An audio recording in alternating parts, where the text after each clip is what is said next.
இரவினிலும் சேதம் வராமல் காக்கின்றே, எனக்கு ஒத்தாசை அளிப்பவரே. போகும் போதும் காக்கின்றேன், திரும்பும் போதும் காக்கின்றேன்,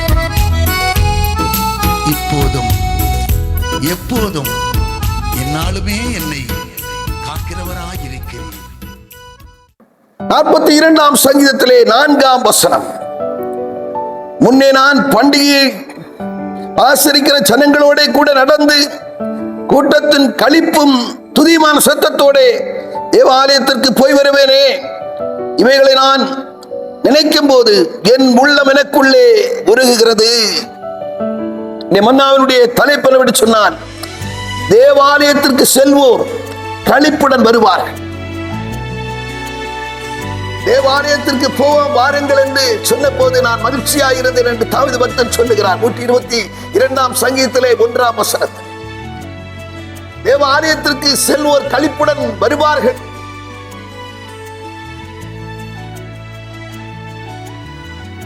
பதிமூன்று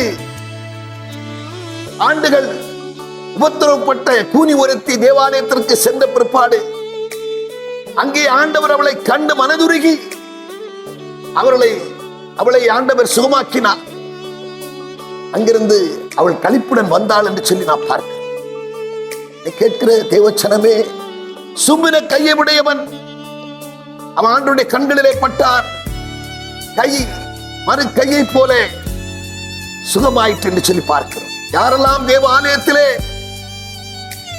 உண்மையாய் அவரை நாடி செல்கிறார்களோ, தேடி வந்த மனிதர்களின் தேவைகளை அறிந்தவராய் தினம் தினம் அற்புதம் செய்கிற கர்த்தர், அன்று அற்புதங்களையும் அதிசயங்களையும் செய்தவர்.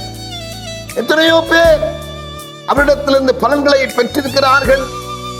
அதே போல இன்றும் அவர் நன்மை செய்கிறதிலே சிந்தை உள்ளவராயிருக்கிறார். என் ஜனங்கள் நான் அளிக்கும் நன்மையினாலே திருப்தி ஆவார்கள் என்று சொன்னவர் நம்மை திருப்தியாக்கவே இருக்கிறார்.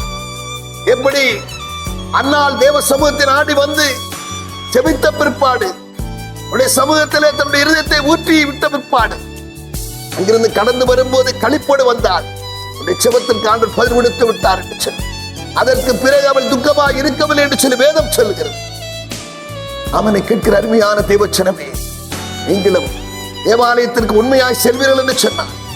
உண்மையாய் கூப்பிடுகிற யாவருக்கும் அவர் சமயமாயிருக்கிறார் என்று வார்த்தையின்படியாக தேவாலயத்திற்கு ஏனோ தானோ என்று சொல்லி கடமை கிறிஸ்தவர்களாய் பாரம்பரிய கிறிஸ்தவர்களாய் வராதபடிக்கு ஆண்டவரிடத்திலே எதிர்பார்த்தவர்களாய் பாருங்கள். ஆண்டவரிடத்தில் நிச்சயம் எதிர்பார்ப்புடன் வாருங்கள். காரியங்களை கர்த்தர் சுத்திக்க பண்ணுவார். நீங்கள் துக்கத்தோடு சென்றாலும் களிப்போடு கடந்து வருவீர்கள் என்கிறதிலே சந்தேகம் இல்லை. நாம் ஜெபம் பண்ணுவோம். பரலோக பிதாவே, நாங்கள் துதிக்கிறவர் ஸ்தோத்தரிக்கிறோம். ஆண்டவரே, தேவாலயத்திற்கு செல்வோர் களிப்புடன் வருவார்கள். ஆம் கர்த்தாவே, அப்பா 13 ஆண்டுகள் கூனியாய் இருந்த ஒருத்தி ஆண்டவரே சோத்திரம் அப்பா, உடைய பார்வையிலே பட்டதினாலே அந்த கூன் நீங்கி அவள் சொஸ்தமாக்கப்பட்டவளாய் களிப்புடன் வீடு திரும்பினது போல நாளிலே குறைகளோடு பல பிரச்சனையோடு கடந்து செல்கிறவர்களும் உம்முடைய கண்களிலே படும்போது நீர் அப்படிப்பட்ட குறைகளோடு வருகிறவர்களை நீ கண்ணோக்கி பார்க்கிற தேவனாயிருக்கு. இந்த ஸ்தலத்திலே ஏறெடுக்கிற செபத்திற்கு என்னுடைய கண்கள் திறந்தவைகளும் என் செவைகள் கவனிக்கிறவர்களுமாயிருக்கும் என்று வார்த்தையின்படியாக ஆண்டவரே சோத்திரம் வரக்கூடிய சனங்கள் உடைய பார்வையிலே படவும் அவர்கள் சுத்தமாக்கப்பட்டவர்களாய் ஆண்டவரை களிப்புடன் கடந்து வரவும் கிருபை செய்ய வேண்டும் என்று செபிக்கிறோம். இதை பொறுப்படுத்தும் இயேசுவின் நாமத்தில் செபிக்கிறோம் நல்ல பிதாவே, ஆமென். இரவினிலும் சேதம் வராமல் காக்கின்றே, எனக்கு ஒத்தாசை அளிப்பவரே. போகும் போதும் காக்கின்றேன், திரும்பும் போதும் காக்கின்றேன், இப்போதும் எப்போதும் என்னாலுமே என்னை